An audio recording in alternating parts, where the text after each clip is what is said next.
दोस्तों, आज हम बात करेंगे नाभि दर्शना अप्सरा सिद्धि के बारे में। आपको जानकर ये आश्चर्य होगा कि जब महाकवि कालिदास जी का पूरा जीवन पूरी तरह से अंधकारमय हो गया था, तब जीवन में आगे क्या करना है, कैसे करना है, उन्हें कुछ भी समझ में नहीं आ रहा था। ऐसे में नाभि दर्शना अप्सरा ने उनकी पूरी जिंदगी ही बदल कर रख दी।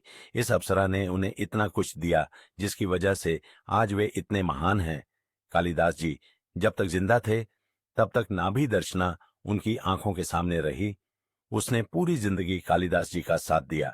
चलिए जानते हैं कि आप कैसे कर सकते हैं ये साधना और आपको क्यों करनी चाहिए ये साधना। नमस्कार दोस्तों, आप सभी का स्वागत है अप्सराओं में श्रेष्ठ नाभि दर्शना अप्सरा के बारे में। पौराणिक मान्यताओं के अनुसार कालिदास जी ने नाभि दर्शना अप्सरा को सिद्ध किया था और इसी साधना की बदौलत उन्हें वचन सिद्धि प्राप्त हुई थी। इसी अप्सरा से उनका पूरा कायाकल्प हुआ था और इसी अप्सरा के सानिध्य में रहने की वजह से वे जीवन भर मस्ती में, उमंग में, जोश में और आनंद में काव्य लिखते रहे। उनके सारे काव्य का लक्ष्य बिंदु नाभि दर्शना अप्सरा ही थी। कालिदास जी ने नाभि दर्शना अप्सरा को प्रत्यक्ष प्रकट किया था। कालिदास जी ने ऐसा रूप सौंदर्य यौवन पहले कभी नहीं देखा था। नाभि दर्शना अप्सरा यौवन में छलकते हुए जाम की तरह थी। नाभि दर्शना अप्सरा कालिदास जी के सामने नाचती और थिरकती और उनका मनोरंजन करती थी। एक दिन राजा भोज ने नाभि दर्शना अप्सरा को कालिदास के कक्ष में थिरकते हुए देखा। वे उन्हें देखकर बेसुध हो गए। फिर जीवन भर उनकी आंखों के सामने हर क्षण नाभि दर्शना ही दिखाई देती रही। नाभि दर्शना को सिद्ध करके कालिदास अपने जीवन में अकूट धन संपत्ति के स्वामी बने। वे हमेशा ही नाभि दर्शना को साधना के बल पर प्रकट करते और उसके साथ उसी प्रकार से हास्य विनोद करते, मनोरंजन करते, जैसा कि कोई प्रेमी अपनी प्रेमिका को प्राप्त करने की बात करता है।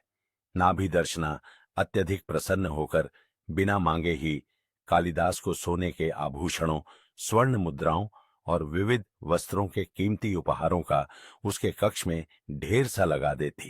कहते हैं कि नाभि दर्शना अप्सरा ने जैसे ही कालिदास जी को छुआ तो कालिदास जी फिर से अपने यौवन को प्राप्त हो गए थे।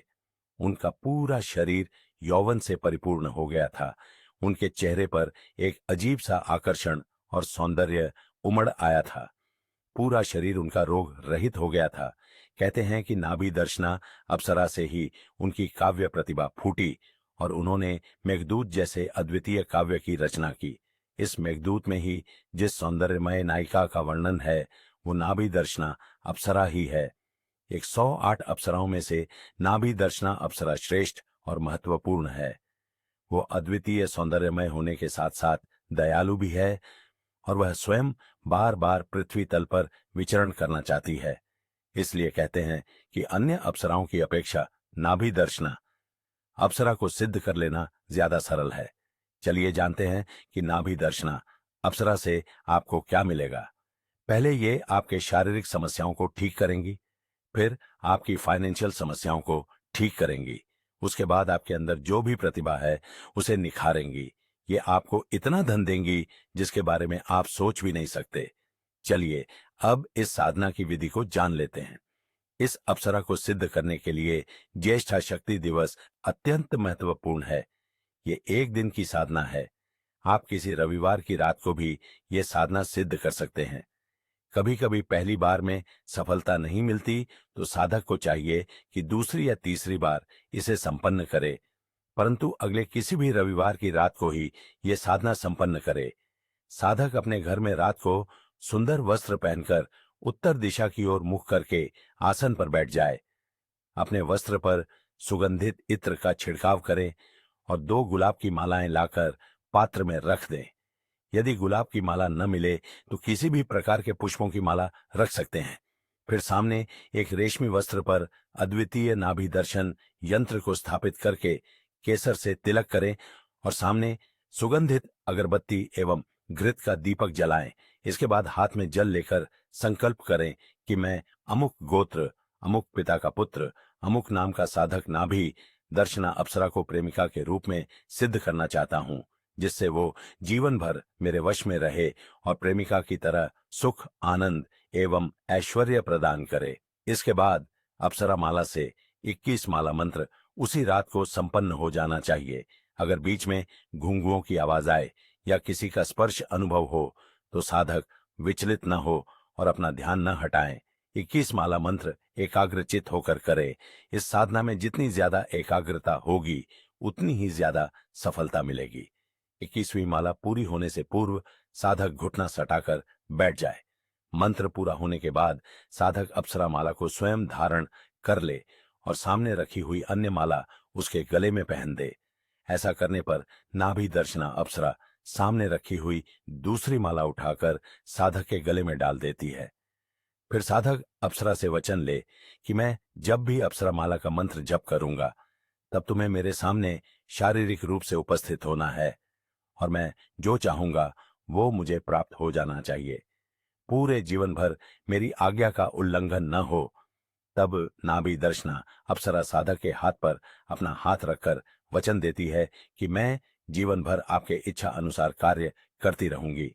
दोस्तों, हमेशा याद रहे कि साधक को अपनी साधना और अप्सरा के बारे में गुरु के सिवाय किसी को भी न बताए। नाभि दर्शना अप्सरा साधना का मंत्र है ओम एम श्री नाभि दर्शना अप्सरा प्रत्यक्ष श्री एम फट। अगर आपकी साधना संपन्न हो जाए तो नाभि दर्शना अप्सरा महायंत्र को अपने गोपनीय स्थान पर रखें और जो अपने गले में अप्सरा माला पहनी हुई है वो भी घर में गुप्त स्थान पर रखें। जब साधक को भविष्य में अप्सरा को बुलाने की इच्छा हो तो महायंत्र के सामने अप्सरा माला से 21 माला मंत्र जप कर लें। यह साधना स्त्री पुरुष कोई भी संपन्न कर सकता है, लेकिन विश्वास एवं श्रद्धा के साथ इस साधना को संपन्न करना चाहिए। दोस्तों, हमेशा इस बात का ध्यान रखें कि जीवन में हर दृष्टि से मनोकामनाओं की पूर्ति हो। जीवन में रस हो, आनंद हो, आकर्षण हो, सम्मोहन हो, ओज तथा वाणी में मधुरता का संचार होकर कार्य में सफलता की प्राप्ति हो। ऐसा एकमात्र नाभि दर्शना अप्सरा सिद्ध से ही संभव हो पाता है। दोस्तों, किसी भी साधना को शुरू करने के पहले आप एक योग्य गुरु की तलाश जरूर कर लें। गुरु आपको साधना के बीच में नकारात्मक ऊर्जा के प्रवेश को रोकने की विधि बताते हैं और आपका इस साधना में पूरी तरह से सहयोग करते हैं। इसीलिए एक योग्य गुरु बहुत जरूरी है। दोस्तों, इस वीडियो से कोई भी सवाल अगर आपके मन में है तो हमें कमेंट बॉक्स के माध्यम से जरूर लिखिएगा। वीडियो पसंद आए तो वीडियो को लाइक, शेयर और चैनल को सब्सक्राइब करके बेल आइकन को प्रेस करना मत भूलिएगा। मैं बहुत जल्द मिलता हूं एक नए वीडियो में। तब तक के लिए नमस्कार।